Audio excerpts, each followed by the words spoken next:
Iblis memberikan kuasa kepada ajaran sesat untuk melakukan mujizat. Itu dalam 2 Tesalonika pasal kedua, dalam Wahyu 13 dikatakan setan memberi kuasa sehingga bisa melakukan mujizat-mujizat. Saudara sekalian, natur menipu itu sendiri berasal dari setan.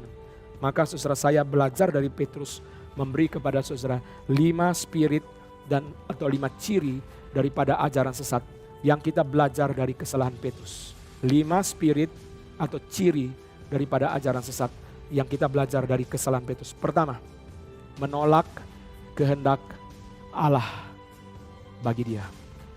Menolak kemauan Allah, apalagi kemauan Allah tidak sesuai dengan keinginan dia. Kemauan Allah tidak cocok dengan kemauan dia. Itu sebabnya dia tidak mau. Demas sudah meninggalkan aku karena Demas mencintai dunia ini. Kenapakah Demas meninggalkan Paulus?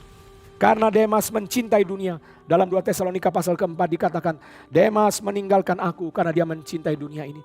Demas, ada penafsir berkata Demas tidak tahan dengan pelayanan Paulus yang sulit. Banyak ajaran sesat berangkat dari pengalaman pemimpin-pemimpin mereka yang tidak tahan terhadap kesulitan. Dia tidak mau terima kehendak Allah yang sulit di dalam hidup dia. Masakan aku pelayanan seperti begini-begini saja? Berkhotbah jemaat hanya begini-begini saja? Gereja hanya begini-begini saja? Maka mulai muncul ide untuk membuat ajaran yang aneh-aneh supaya bisa menarik banyak orang. Dia tidak menerima kehendak Allah bagi dia, terutama kehendak Allah yang sulit untuk memikul salib. Dia tidak mau terima. Ini ciri spirit daripada ajaran sesat yang pertama. Tidak menerima kehendak Allah. Hati-hati, waktu kita mulai punya niat tidak mau terima kehendak Allah, itu mulai jalan menyangkal Tuhan. Petrus menyangkal Tuhan karena dia tidak mau terima kehendak Allah, yaitu ikut Tuhan akan pikul salib. Itu sebabnya dia menyangkal Tuhan. Maka di dalam hal ini kita memakai contoh Petrus bukan satu kesalahan. Karena Petrus sendiri akhirnya menyangkal Tuhan Yesus. Pertama ya, tidak mau terima kehendak Allah yang sulit. Banyak orang menjadi ajaran sesat karena melayani sebagai hamba Tuhan biasa-biasa. Tidak berkembang, gerejanya biasa-biasa. Maka saudara sekalian dia terus pikir bagaimana caranya. Supaya menjadi gereja yang besar, supaya menjadi gereja yang terkenal, supaya menjadi hamba Tuhan yang terkenal. Akhirnya saudara dia cari jalan, ada jalan, pakai kuasa gelap pun tidak apa-apa. Yang penting bisa terkenal. Ini pertama. Kedua, menolak penyalipan dan kebenaran tentang penderitaan. Ini kedua. Spirit atau ciri ajaran sesat. Yang kedua, menolak fakta tentang salib Kristus, tentang penderitaan. Kalau saudara sekalian lihat, gereja-gereja mulai tidak mengkorbankan salib, itu jalan menuju sesat. Sudah sampai. Tidak mau salib, tidak mau penderitaan. Tidak mau bicara tentang menyangkal diri, pikul salib, mengikut Tuhan, tidak mau. Tidak mau. Itu enggak cocok buat kita. Kita mau apa saudara? Tema daripada KKR menjadi makmur dan termasyur. Kita ikut Tuhan supaya menjadi kaya, supaya menjadi makmur dan termasyur. Lalu saudara sekalian di dalam khotbah isinya bukan firman Tuhan, bukan kebenaran yang diberitakan. Tapi semua isinya adalah kesaksian-kesaksian. Saudara lihat Bapak yang jadi penyambut tamu tadi, dia memberikan persembahan 1 miliar, beberapa bulan kemudian dia memperoleh proyek 10 miliar. Semua tepuk tangan. Lalu Bapak yang kedua yang memimpin lagu tadi, saudara tahu dia memberikan persembahan 500 juta, dia dapat proyek 50M. Semua tepuk tangan. Sudah kesaksian 1 jam seperti itu. Semua langsung keluarkan cek, tulis cek. Langsung berikan persembahan besar-besaran. Akhirnya self-fulfilling prophecy. Nubuat itu digenapi pertama-tama dalam diri pengkhotbahnya sendiri. Ikut Tuhan kaya, siapa yang kaya duluan? Dia. Sampai ada jemaat mengatakan kalimat begini. Kurang ajar ya. Saya sumbang persembahan cincin permata istri saya minggu depan dipakai sama istri pendeta. Lu bego sih, ya kalau saya boleh ngomong begitu saudara. Ngapain? Kamu sumbang cincin permata tuh dipakai, itu wajar. Kamu mau ikut dia kok. Gak ada orang bisa dipersalahkan karena saudara sekalian, dia terima apa yang kamu berikan. Yang salah kamu kenapa mau ikut? Memang saudara sekalian, penipu cara kerjanya seperti itu. Pertama, menolak kehendak Allah terutama yang sulit. Kedua, menolak penyalipan Kristus, menolak fakta-fakta penderitaan, kebenaran-kebenaran tentang penderitaan. Tidak mau.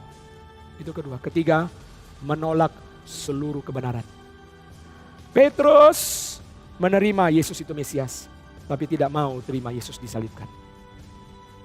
Tidak mau seluruh kebenaran. Maunya hanya separuh kebenaran. Hanya kebenaran yang cocok sama dia. Hanya kebenaran yang menyenangkan hati dia. Saya pernah kirimkan SMS dulu, SMS ya. Kepada jemaat, biasa saya dulu suka kirim WA ayat saudara. Lalu satu kali saya kirim satu SMS begini. Ayat firman, tidak ada kalimat saya, hanya ayat firman. Siapa yang tidak mengasihi Tuhan, terkutuklah ia, Maranatha. 1 Korintus 16 ayat 22. Wah, ada jemaat yang terima marah sekali kepada saya. Pak, kenapa Bapak mengutuk-ngutuki? Loh, saya bukan mengutuki. Saya cuma bawa itu firman Tuhan. Mengingatkan kita supaya kita mengasihi Tuhan. Tidak usah Pak, kasih ke ayat-ayat yang bagus saja. Nah itu, rohnya ajaran sesat ya. Hanya mau ayat yang bagus. Khotbah hanya mau Allah kasih. Gak mau Allah itu murka. Gak mau Allah itu adil. Gak mau Allah itu api yang menghanguskan. Gak mau. Hanya mau apa saudara? Allah itu kasih. Hanya mau separuh kebenaran. Ini roh ajaran sesat. Ini spirit dari ajaran sesat. Ini ciri dari ajaran sesat yang ketiga. Tidak mau seluruh kebenaran. Petrus diberitahu Yesus Mesias. Oh betul. Saya percaya engkau Mesias. Tapi ketika diberitahu Yesus disalibkan. Tidak bisa. Salib tidak bisa. Mesias boleh. Salib tidak bisa. Tidak mau seluruh kebenaran. Keempat, ciri keempat, pseudo spirituality, kerohanian semu, kelihatan pakai ayat. Saudara, itu banyak orang Kristen pikirannya cetek minta ampun. Pak, dia kan pakai ayat. Baca pencobaan Yesus, setan pakai ayat enggak? Emang semua yang pakai ayat itu pasti dari Tuhan? Dia mujizat, emang semua yang mujizat pasti dari Tuhan? Setan pun pakai ayat. Yakobus berkata, engkau percaya satu Allah, setan pun percaya dan gemetar. Berarti kita tahu ya, setan tidak ateis, setan tidak politeis. Sebab engkau percaya satu Allah, setan juga percaya satu Allah. Berarti setan bukan ateis, setan bukan politeis. Jadi saudara sekalian, kita nggak bisa berkata, oh dia pakai ayat. Dia beritakan firman Tuhan, Pak, nanti dulu. Firman Tuhan apa dulu? Setan juga pakai ayat. Ini ciri yang keempat. Kelihatan rohani, kelihatan firman Tuhan, kelihatan kebenaran, dalamnya setan. Hati-hati, jangan tertipu. Yang kelima, ciri yang kelima, conform to majority. Memikirkan pikiran manusia, bukan pikiran Tuhan. Dia bukan memikirkan pikiran Tuhan yang bertentangan dengan pikiran manusia. Dia bukan memikirkan pikiran Tuhan yang melawan arus. Dia memikirkan pikiran manusia. Semua orang Yahudi percaya Mesias pasti tidak disalibkan. Maka Petrus confirmed to majority. Ciri kelima dari ajaran sesat adalah confirmed to majority. Ada juga memang ajaran sesat yang tidak confirm ke majority. Ada juga yang aneh, pengikutnya sedikit sekali. Ada juga saudara sekalian ya. Ada, bukan tidak ada. Tetapi kebanyakan ajaran sesat yang populer adalah yang confirm to majority. Memang saudara, kalau ajaran sesat mengajari orang, mari kita doa berlutut setiap hari 24 jam. Tidak ada yang ikut saudara ya. Susah banget ya ikut ajaran doa berlutut. Tapi kalau bilang doa berlutut 24 jam, setelah hari ke-7 langsung dapat mercy S-Class. Oh banyak yang ikut saudara ya. Gak apa-apa, sekarang menderita ya. Sengsara membawa nikmat. Nanti belakang dapat mobil kok. Jadi saudara sekalian, confirm to majority. Majority maunya apa? Majority maunya kaya. Majority maunya sembuh. Majority maunya sukses. Itulah sebabnya ajaran sesat memikirkan apa yang dipikirkan manusia, bukan apa yang dipikirkan oleh Tuhan. Yang dipikirkan oleh Tuhan banyak yang bertentangan dengan yang dipikirkan oleh manusia. Di dalam khotbah Lukas 16 saya sudah pernah khotbahkan perkataan Yesus, apa yang dikagumi oleh manusia dibenci oleh Allah. Dikagumi oleh manusia, manusia senang. Oh inilah sesuatu yang menyenangkan orang banyak, inilah sesuatu yang diinginkan orang banyak.